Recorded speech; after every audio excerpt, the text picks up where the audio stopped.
the reading, uh, you know when you need a reading, when you feel I just can't look at the script again. I just can't go back there. I can't keep kind of dithering around with this line and that line. It's time to just hear it. And one of the things is what's invisible on the screen is the dramatic narrative, is whether the audience is wondering what's going to happen next, the the um, the through lines, the engine of the show. That's not there, even though the lines are in the stage directions, and that's really what the play is this forward motion.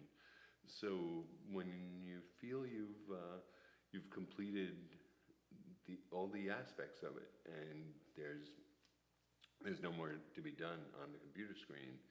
Okay, I've got to hear it now. I think there's some programs now that they'll read the lines in a synthetic robot voice. I've heard that. It's kind of creepy. It's like Siri is reading your play. Like you cast all the actors in their male and female series. It's kind of, I don't know if you're doing some kind of weird high-tech Land of the Robots thing. Maybe it works, but you really need to get those flesh and blood actors. And that's the reading. That's How the do you reading. know you now need to stop the reading and do the workshop? Or is it just a thing of there's an opportunity, so that's when it happens? Well, like this Pasadena Playhouse experience, they did have a series of workshops planned, and they were looking for the projects. That'll motivate you to get the thing done, because I want to submit this, or they've asked you to bring in something and want to have something ready to go. I really like that kind of structure. It's really hard to find as a writer. How do you know it's time for a workshop, or is it just I have an opportunity? Both ways. You might know you're ready for a workshop because you heard about a workshop opportunity, and you start really cranking up the steam to get it done in time for the workshop. You may be done with the reading. You're going to go back and do some rewrites and think this character doesn't need to be there. This speech went on forever. You do your rewrites and you think, okay, now it's ready to get to the next stage, and that's the workshop. Okay. So you were in Sheridan and you did a workshop in Sheridan. What was your experience? How was that structured? How did that come about? What was your experience with that? When we did the workshop at Sheridan, like so many of these opportunities, it's because you have certain friends or associates. In my case, Danny Lee Hodnett, who was part of the Sheridan theater community, knew about the YO and knew my collaborators and I were looking for a workshop opportunity. And this show, which is still in development, it's called Hell Drivers of Daytona, and it's set at the Daytona Speedway in 1965. And it happened to be Sheridan was having Auto Week at that time.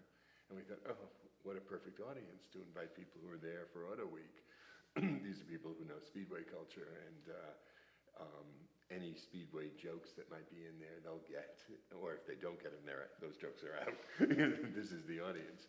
And my collaborators, Bert Navarre and Rob Muir, we found the time to take off.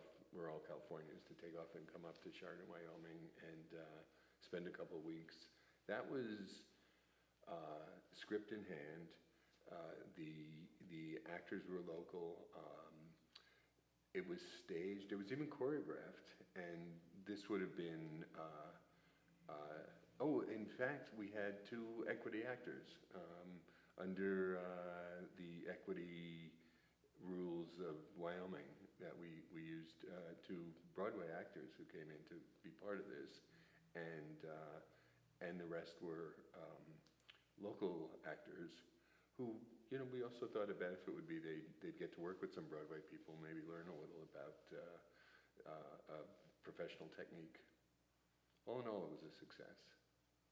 How do you determine success as a playback? We knew exactly what was working. One of the things is what succeeds and fails with the audience. And the success, well, it was in 2 acts, and the audience all came back for the second act. Success. And you want to say, oh, and every single line landed, and every single song had a standing ovation at the end. Well, that's not going to happen. But the parts of the show that would get a kind of tepid response, you go, okay, there's a problem here. You know, this is a great song. You guys wrote a great song. There's a problem. Is it that we went into it badly? Did we give it to the wrong character? Whereupon the stuff that landed, that got the thunderous response, well, okay, don't touch it. And sometimes learning what not to touch, because we all tinker and keep fussing. Sometimes when you just say, okay, this has the magic ring of fire around it. You can't trespass onto this. This is set. It's frozen, and we leave it alone. That can only be learned from an audience.